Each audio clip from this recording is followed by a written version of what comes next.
I kept a resignation letter folded in my pocket for weeks.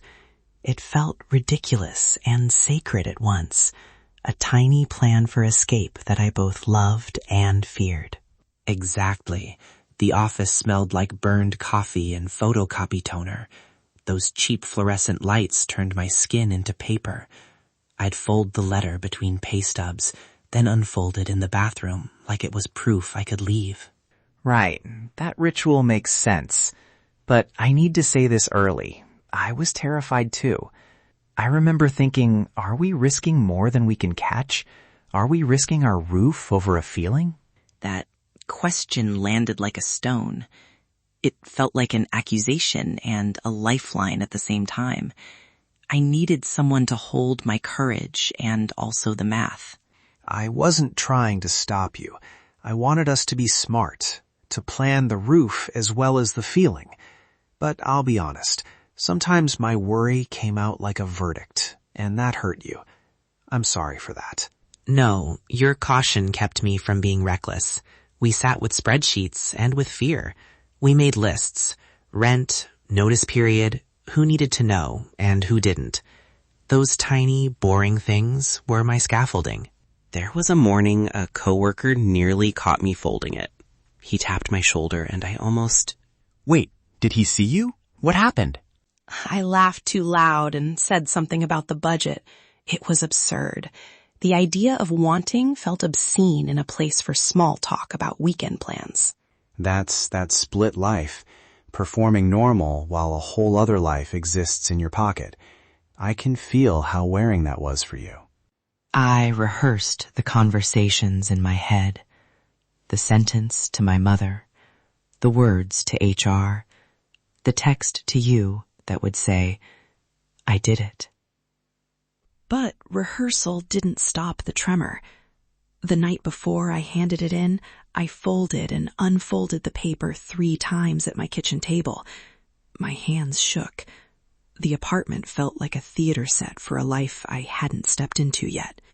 You called me that night. You were whisper quiet. I could hear a bus in the background. You asked, are you ready if I fall apart? That question, it broke me open and built something at the same time. I said it anyway. I have to hand it in tomorrow. Saying it into the phone made it more real than folding ever did. Shame came with it. Shame about choosing a different life than the one my family had drawn for me. And I argued, because fear shows up as questions for me. Are we abandoning safety or building a new safety? I wanted to know we'd covered rent, notice, plans if things went sideways. You were right to ask. We checked the math, we saved a buffer, confirmed notice periods, and named one person who knew the whole plan. Those preparations turned my panic into a workable step. I tried to be steady and present. Sometimes I blurred into wait longer territory, and I heard how that hurt you. We learned how to argue without erasing the other's feeling. That's not small. When I walked into my manager's office, my hands were steady for the first time in months. He asked, everything okay? And I said, no, I need to leave.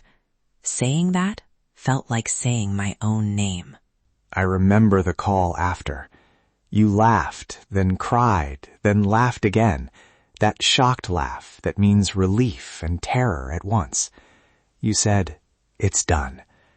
I hugged a pole at the bus stop like it was an altar. The bus smelled like old vinyl and someone else's perfume. I watched the city move, indifferent to the fact my life had changed lanes. Fear crashed through me in waves. Nausea, doubt, then a childish glee. I'd finally used the paper.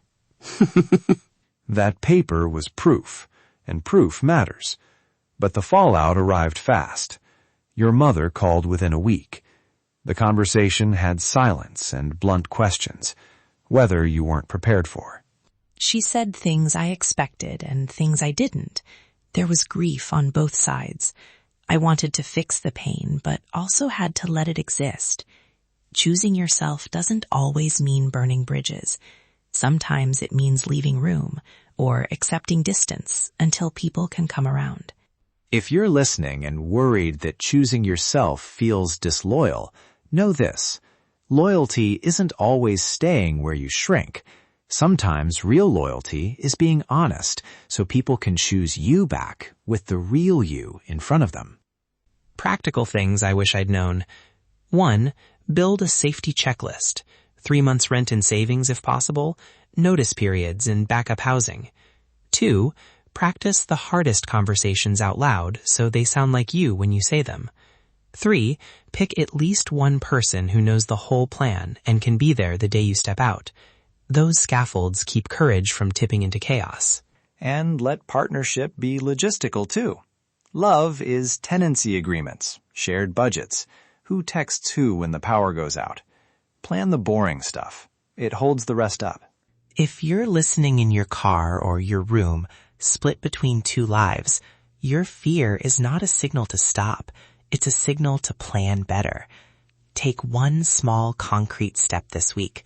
A call, a written budget line, or a practice conversation. Tiny actions make big exits possible. If you're holding space for someone else, ask about their plan. Offer practical help. What have you saved is kinder than why would you leave? Practical curiosity can be a lifeline. Quick, important reminder. We're not therapists. This is our story, not a prescription.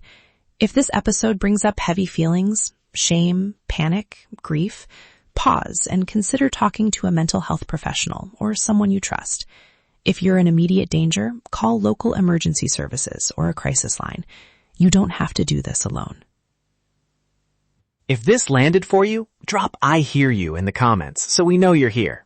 Share this with a friend who needs to hear they're not alone. And subscribe if you want more honest conversations like this. If you folded a paper and put it back in your pocket, know this. You are not broken. You deserve real love and the safety to live it. Take a breath. Take one small practical step. We're Samnang and James. This is SNJ Pride. You are not alone.